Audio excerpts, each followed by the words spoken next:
जय हिंद फ्रेंड्स। चलिए आज बात करते हैं भारत के प्रथम आम चुनाव के बारे में। इस भारत के प्रथम आम चुनाव के बारे में एक समग्र अध्ययन करने की कोशिश करेंगे और यह जानने की कोशिश करते हैं कि भारत का प्रथम आम चुनाव किन परिस्थितियों में हुआ। तो जैसा कि हम जानते हैं कि भारत पहले सोने की चिड़िया हुआ करता था। अंग्रेजों ने इस भारत माता नामक सोने की चिड़िया को काफ़ी बुरी तरीके से लूटा और एक खोखला चिड़िया बना करके चला गया और भारतीय जनता काफ़ी निर्धन थी। भारतीय जनता को काफ़ी निर्धन बना करके, काफ़ी अशिक्षित बेरोजगार बना करके अंग्रेज चले गए। तो भारतीयों के सामने इस चुनाव को संपन्न कराना एक बहुत बड़ी मुद्दा थी, लेकिन यह चुनाव काफ़ी अच्छे से संपन्न हो पाया। तो चलिए आज बात करते हैं इस प्रथम आम चुनाव के बारे में। तो जैसा कि हम जानते हैं कि भारत में चुनाव कराने की जिम्मेवारी निर्वाचन आयोग की होती है। तो निर्वाचन आयोग की स्थापना 25 जनवरी 1950 ईस्वी को हुआ। प्रथम चुनाव आयुक्त सुकुमार सेन को बनाया गया, जो कि एक ICS अधिकारी थे। इस निर्वाचन आयोग में एक से अधिक चुनाव आयुक्तों की नियुक्ति का प्रावधान किया गया था, लेकिन 1989 ईस्वी तक यह निर्वाचन आयोग एकल सदस्यीय निकाय ही बना रहा, अर्थात सिर्फ एक ही चुनाव आयुक्त हुआ करते थे। यह प्रथम आम चुनाव 25 अक्टूबर 1951 से 21 फरवरी 1952 के बीच संपन्न कराया गया।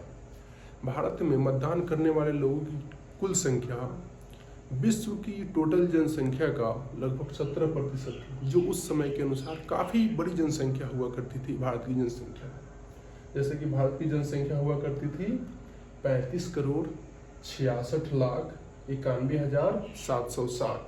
इनमें में से पंजीकृत मतदाताओं की संख्या 17,32,13,635 थी। भारतीय जनता काफ़ी अशिक्षित एवं गरीब थी।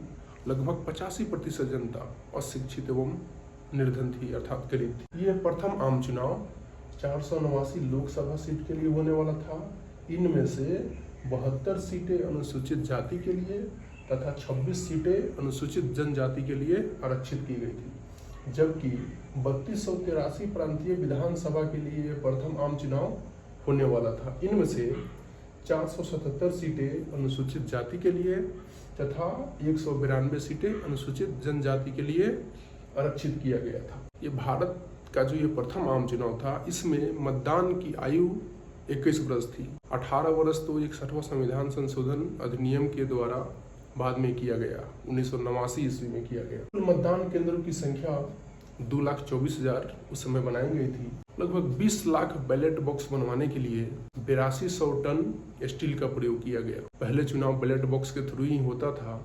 मतदाता जिसको मतदान करने वाले हैं उसका एक पर्ची बना करके इस बैलेट बॉक्स में डालते थे।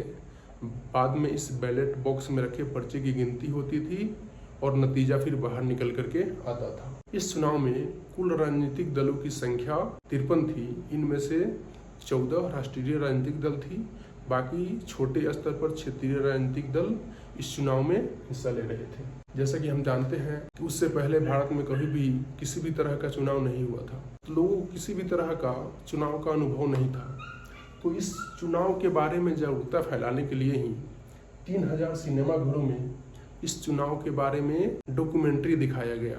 गली गली में डॉक्यूमेंट्री दिखाया गया ताकि लोग चुनाव में बढ़ चढ़ करके हिस्सा ले। इंडिया आफ्टर गांधी में रामचंद्र गुहा जी लिखते हैं कि बंगाल में गायों के घूमते हुए उनके शरीर पर वोट कांग्रेस का लिखा हुआ आम मिल जाता था, ऐसे ही मिल जाता था।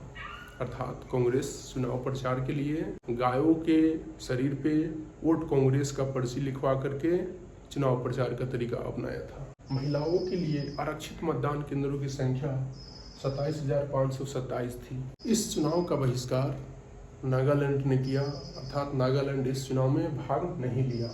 कांग्रेस के दो प्रमुख चेहरा, एक श्यामा प्रसाद मुखर्जी, दूसरा भीमराव अम्बेडकर, ये दोनों कांग्रेस से अलग होकर के अपना पार्टी बनाया। इनमें से श्यामा प्रसाद मुखर्जी जनसंघ पार्टी का गठन। चुनाव प्रणाली में first past the post system को अपनाया गया। इस सिस्टम के द्वारा यह होता है कि जिस मतदाता को सबसे अधिक वोट मिलेगा वो चुनाव जीत जाएंगे। इसको बोलते हैं फर्स्ट पास्ट द पोस्ट प्रणाली। इसमें जिस मतदाता को या फिर जिस उम्मीदवार को अधिक सीट मिलता है वो चुनाव जीत जाता है। कुल मतदान हुआ 45.7%, जो कि उस समय के अनुसार काफी बड़ी बात थी। भीमराव अंबेडकर, जैसा कि हम पहले ही बता चुके हैं कि ये कांग्रेस से अलग होकर के अपना पार्टी बनाया था और ये आरक्षित सीट से चुनाव लड़े, लेकिन चुनाव जीत नहीं सके, ये हार गए। भारतीय राष्ट्रीय कांग्रेस को 489 लोकसभा सीट में से 364 सीटों पर जीत दर्ज की तथा प्रांतीय विधानसभा चुनाव में 3283 सीटों में से 2248 सीटों पर जीत दर्ज किया। भारतीय कम्युनिस्ट पार्टी 16 सीटें जीतकर प्रमुख विपक्षी पार्टी की भूमिका अदा की।